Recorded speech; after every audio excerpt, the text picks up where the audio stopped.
नमस्कार विद्यार्थी आणि पालक मित्रांनो, मी डॉक्टर बाळासाहेब मोक्कळ माझ्या नीटवाला वाटाड्या या यूट्यूब चॅनलमध्ये सर्वांचे सहर्ष स्वागत करतो. सर्वप्रथम आपणा सर्वांना नवीन वर्षाच्या हार्दिक शुभेच्छा. आजच्या या भागात आपण संपूर्ण भारत देशातील MBBS साठी उपलब्ध असणारे जागा आणि त्याचबरोबर या जागा घेण्यासाठी इच्छुक असणारे विद्यार्थी यांचे गुणोत्तर याबद्दल चर्चा करू. मागील वर्षी म्हणजे 2024 मध्ये जवळपास 25 लाख विद्यार्थ्यांनी नीट ही परीक्षा दिली. त्यातील जवळपास 12 लाख विद्यार्थी ही परीक्षा क्वालिफाय करू शकले. म्हणजेच हे 12 लाख विद्यार्थी प्रवेश प्रक्रियेसाठी पात्र ठरले. संपूर्ण भारत देशाचा विचार करता साधारणतः 1 लाखाच्या आसपास MBBS सीट्स विविध कॉलेजमध्ये उपलब्ध आहेत. त्यातील जवळपास 50,000 MBBS सीट्स हे सरकारी वैद्यकीय महाविद्यालयात उपलब्ध असून उर्वरित 50,000 सीट्स हे खाजगी वैद्यकीय महाविद्यालय तसेच डीम्ड युनिव्हर्सिटीचे वैद्यकीय महाविद्यालय यामध्ये उपलब्ध आहे. या सर्व वैद्यकीय महाविद्यालयातील शुल्क रचनेचा विचार करता देशभरातील सरकारी वैद्यकीय महाविद्यालयाची फी वार्षिक 1 लाखापर्यंत जाते. तसेच खाजगी वैद्यकीय महाविद्यालयांची फी 10 लाख ते 15 लाखापर्यंत जाते. तसेच विविध डीम्ड युनिव्हर्सिटीमधील वैद्यकीय महाविद्यालयांची फी 15 लाख ते 25 लाख दरवर्षी या प्रमाणात घेतली जाते. मार्कांचा विचार करता नीट ही परीक्षा 720 मार्कांची असते.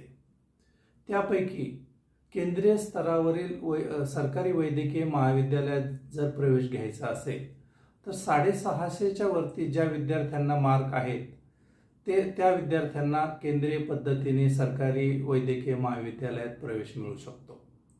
त्याचप्रमाणे राज्यस्तरीय सरकारी वैद्यकीय महाविद्यालयात प्रवेश घ्यायचा असेल तर साधारणतः 600च्या वर ज्या विद्यार्थ्यांना मार्क आहे त्या विद्यार्थ्यांना राज्यातील सरकारी वैद्यकीय महाविद्यालयात प्रवेश मिळू शकतो. खाजगी वैद्यकीय महाविद्यालयाचा विचार करता महाराष्ट्र राज्यातील खाजगी वैद्यकीय महाविद्यालयात जर आपल्याला प्रवेश घ्यायचा असेल तर साधारणपणे 550च्या वरती ज्या विद्यार्थ्यांना नीट परीक्षेत मार्क मिळालेले आहेत त्या विद्यार्थ्यांना खाजगी वैद्यकीय महाविद्यालयात प्रवेश मिळू शकतो. त्याचप्रमाणे केंद्रीय पद्धतीमधील डीम्ड युनिव्हर्सिटी संचलित वैद्यकीय महाविद्यालयात जर प्रवेश मिळवायचा असेल तर नीट परीक्षेत 300च्या वर ज्या विद्यार्थ्यांना मार्क मिळालेले आहेत त्या विद्यार्थ्यांना डीम्ड युनिव्हर्सिटीतील वैद्यकीय महाविद्यालयात प्रवेश मिळू शकतो. डीम्ड युनिव्हर्सिटी अंतर्गत असणाऱ्या वैद्यकीय महाविद्यालयांच्या कट ऑफचा विचार करता साधारणपणे ज्या महाविद्यालयांची फी सर्वात जास्त असते त्यांचा कट ऑफ साधारणपणे कमी असतो, तर ज्या वैद्यकीय महाविद्यालयांची फी सर्वात कमी असते त्यांचा कट ऑफ जास्त असतो. त्याचबरोबर ज्या पालकांचे बजेट साधारणतः 30 ते 40 लाखापर्यंत असते त्या पालकांना भारतातील कुठल्याही खाजगी वैद्यकीय महाविद्यालयात प्रवेश मिळू शकत नाही. अशा वेळी ते परदेशातील वैद्यकीय महाविद्यालयांचा विचार करतात.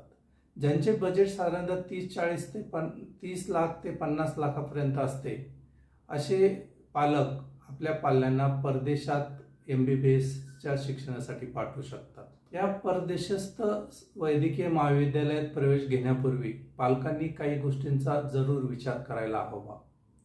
कारण परदेशातील वैद्यकीय शिक्षण पूर्ण केल्यानंतर भारतात आल्यानंतर या विद्यार्थ्यांना नेक्स्ट किंवा एक्झिट नावाची एक प्रवेश परीक्षा द्यावी लागते. ती परीक्षा उत्तीर्ण होण्याचे प्रमाण खूपच कमी आहे. अशावेळी NMC दरवर्षी अशा चांगल्या परदेशातील वैद्यकीय महाविद्यालयाची यादी प्रसिद्ध करते. अशा NMCने मान्यता दिलेल्या विद्यापीठातच आपल्या पाल्यांना प्रवेश घेण्यास पालकांनी उद्युक्त करावे. यानंतर भारत देशातील विविध खाजगी आणि डीम युनिव्हर्सिटीमधील 15% जागा या मॅनेजमेंट कोट्यातून भरल्या जातात. त्या मनमानी पद्धतीने हे वैद्यकीय महाविद्यालय भरतात. अशा प्रकारे भारत देशातील 85% जागांवर प्रवेश प्रक्रिया ही अत्यंत पारदर्शक पद्धतीने पार पाडली जाते. आत्तापर्यंत तरी या प्रवेश प्रक्रियेत कुठलाही गोंधळ किंवा कुठली अनियमितता आढळलेली नाही. मात्र उर्वरित 15% खाजगी महाविद्यालयात ज्या 15% जागा मॅनेजमेंट कोट्याला दिलेल्या असतात त्यामध्ये अनेक अनियमितता आढळून आलेली आहे आणि त्याचाच गैरफायदा घेऊन एजंट लोक प्रवेशास उत्सुक असणाऱ्या पालकांशी संपर्क साधतात आणि त्यांना त्या जागांवर प्रवेश मिळवून देण्याचे आमिष दाखवतात. या आमिषाला दरवर्षी चांगले सुशिक्षित लोक डॉक्टर, इंजिनियर, वकील बळी पडतात आणि स्वतःची फसवणूक करून घेतात. त्यामुळे पालकांनी अशा कुठल्याही एजंटच्या आमिषाला बळी न पडता सरकारने ठरवून दिलेल्या प्रवेश प्रक्रियेद्वारेच विविध वैद्यकीय महाविद्यालयात प्रवेश घ्यावा. पालकांनी आणि विद्यार्थ्यांनी प्रवेश प्रक्रिया संपूर्णपणे समजावून घेऊन आणि आपली कुठल्याही प्रकारची फसवणूक होणार नाही अशा पद्धतीने या प्रवेश प्रक्रियेला सामोरे जावे. प्रसंगी या क्षेत्रातील तज्ज्ञ लोकांचा सल्ला घ्यावा, त्यांच्याशी सल्लामसलत करावी आणि सुरळीतपणे ही प्रवेश प्रक्रिया पूर्ण करावी. धन्यवाद.